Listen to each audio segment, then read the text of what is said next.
Pinakabagong Aerox Turbo or Yamaha NMAX Turbo. Alin nga ba sa dalawa ang mas sulit, netizen? Alamin natin ngayong araw. Tara!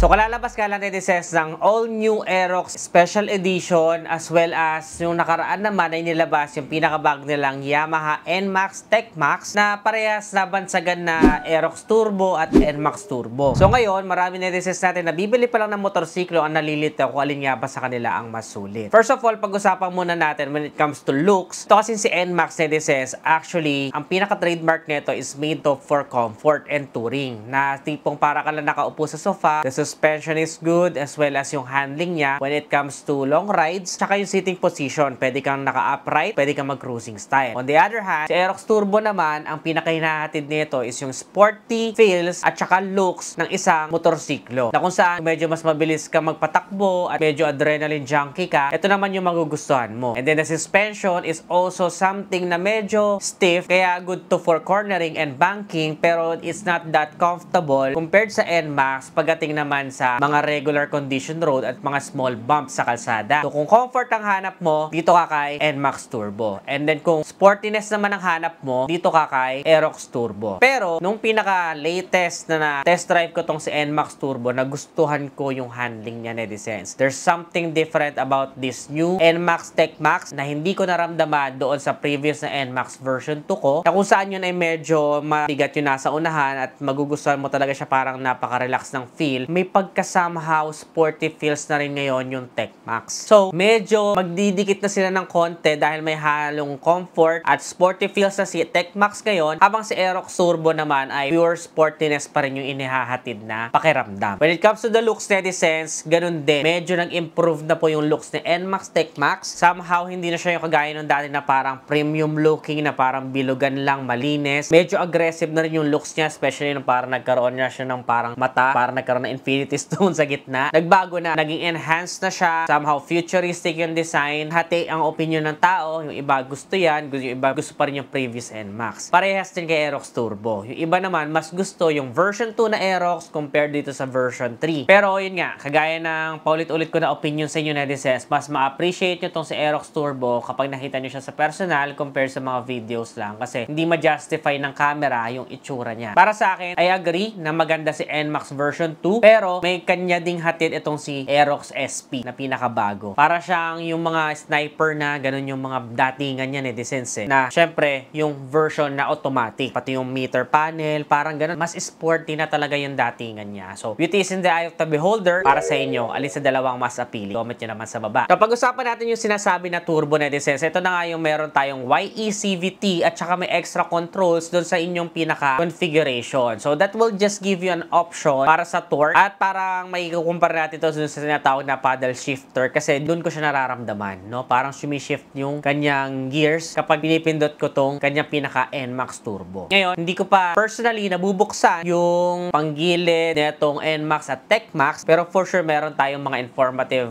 videos dyan na mas makikita ninyo yung difference between the two. To be honest, this is a very reputable brand, Yamaha, kaya wala naman tayo dapat ipangamba when it comes doon sa kanilang bagong technology, dahil for sure, once na release yan dito sa Pilipinas, ay supported na po ng mismong kasa yung mga available parts and accessories dyan. Pero ang mag-aaral pa that will take time is yung mga suki nating mekaniko na outside kasa. Sila yung medyo pag-aaralan pa yan at mag-a-adjust pa ng konti. So medyo somehow limited pa yung mga modification and upgrades na makikita natin sa mga motorsiklo na ito. That's why may advantage pa rin kung pipili tayo ng, let's say for example kay Aerox, yung standard version niya, dahil wala yan ng mga turbo and such things, kaya traditional pa rin po yung kanyang panggilid na kaya nating laro-laruin dahil ayan na po yung kabisado natin sa market. So personally, masyado pa silang bago, mahirap pang magsalita, pero syempre, doon tayo muna sa subok na sa sitwasyon ngayon, ha. Pero just give it a time, a few months, siguro by mga December, meron na tayong makikita mga iba't ibang mga upgrades dyan at mas kabisado na ng local mechanic. When it comes to engine, they are actually the same with the 155cc displacement na naka-single cylinder, 4-stroke, turbo, single overhead cam, 4 valves na naka-liquid cooling system kaya mabisa ka sa mahabang biyahe. Parehas din po silang may variable valve actuation that will maximize your torque on the low speed at dudulo sa high speed. It also comes with the Blue Core technology that will give us more power with less fuel at parehas na parehas po sila pagdating sa max power na 11.3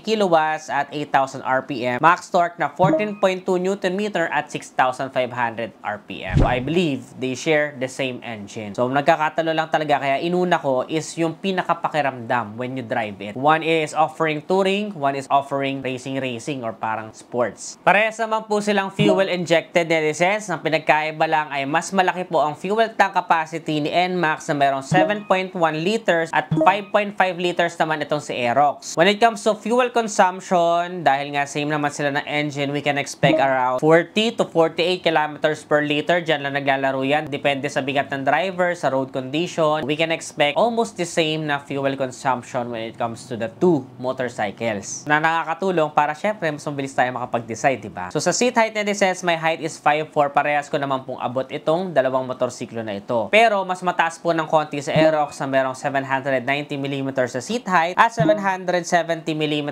lang ang seat height ni NMAX Turbo. So para sa mga short riders, you will stand more comfortably kay NMAX. Malaking factor din po syempre ang weight. Medyo mas bumigat na po kasi ang NMAX ngayon na nasa around 135 kilograms na siya, habang si Aerox naman po ay 130 kilograms. So you can expect syempre na makaka-affect ito when it comes to acceleration. Kung mag-racing kayo, just for the sake of hypothetical thoughts lang naman, di ba? Somehow yamado si Aerox when it comes to power to weight ratio. For the ground clearance naman netizens, mas mataas po si Aerox na merong 145mm na ground clearance. Habang mas mababa naman po ang ground clearance ni NMAX. And then when it comes to the wheel size naman netizens, ito rin isa sa mga factor talaga na mapapansin niyo when it comes to acceleration dahil 13 inches wheels po si NMAX TechMax at 14 inches wheels naman si Aerox SP na merong tire size of 110/80 sa unahan at 140/70 sa likuran. Si NMAX 110/70 sa unahan at 130/70 sa likuran. At kung sakali man na mapupudpod ang gulong ninyo, you can use Beast tires dahil isa yan sa mga kilala kong pangmatagalan at makapit na mga gulong netizens. Yan yung personal na kinabit ko sa NMAX ko noong napudpud na at kahit maulan, makapit pa rin po sa kalsada. Pero budget friendly. Isa rin sa mga nagustuhan ko netizens ay parehas po sila naka twin shock sa likod. Ang major improvement na nagustuhan ko kay Aerox netizens ay dito sa kanyang rear wheels ay naka disc brake na rin po siya. Habang si NMAX matagal na niyang bentahe na naka dual channel ABS at syempre disc brake harap at likod. Si Aerox disc brake na rin po harap at likod. Yun nga lamang si NMAX dual channel ABS habang si Aerox ay single channel ABS. Pero at least pinakinggan nila ang ating mga hiling na gawin ng disc brake yung likuran ni Aerox. O diba? Kahit paano we have the peace of mind but I always recommend to use both brakes para mas safe. When it comes to display netizens, saka full TFT display na rin po parehas. So napansin nyo nga yung difference ng pinagkaiba ng display. Actually itong SP mas maganda yung display niya compared sa na-review ko na regular or standard version lang, mas maganda yung panel ng SP version. Habang si NMAX naman po, we all see yung kanyang display navigation, nakakatuwa din. Ang ganda ng improvement. At yun nga, meron ding iba't ibang configuration na kung saan makikita mo pa yung inyong riding mode at saka yung shift nga ninyo dun sa YECVT. So syempre, parehas din po sila merong charger na kasama sa kanilang mga bulsa. When it comes to seat storage naman netizens, kasya naman po parehas ang full face helmet sa dalawang motorcycle na to. Now, when it comes to decals, syempre, mas madami pong decal si Aerox dahil sports automatic nga po ang motorcycle na to, habang si NMAX naman ay very minimalist lang at premium pa rin naman yung inihahatid niya na design. And then for the colors netizens, ito yung mga available colors ni Aerox at ito naman yung mga available colors ni NMAX. Alin sa mga kulay na yan ang favorite niyo? Comment nyo nga sa ibaba. Parehas din po sila netizens na meron tinatawag na Yamaha Motorcycle Connect na kung saan pwede mo siyang i-connect sa iyong smartphone at mamonitor yung ilan sa mga details about sa motorcycle mo. Especially kung kailangan mo na ba magpa-change oil. Pero marami nagsasabi na practical reason ay hindi naman gaano ginagamit. Ngayon netizens, syempre magkakatalo pa rin talaga ang inyong mga decisions dahil kung makikita nyo parang dikit naman sila when it comes to specifications. Talagang sa attitude at sa riding habits na lang kayo magkakatalo kung alin sa dalawa ang pipiliin ninyo. Pero syempre, babase nyo pa rin yan sa budget ninyo. Si Yamaha Mio Aerox ngayon na SP ay meron pong SRP na 163,900 pesos. Habang si Yamaha NMAX TechMax naman po ito ay meron ngayong SRP of 175,900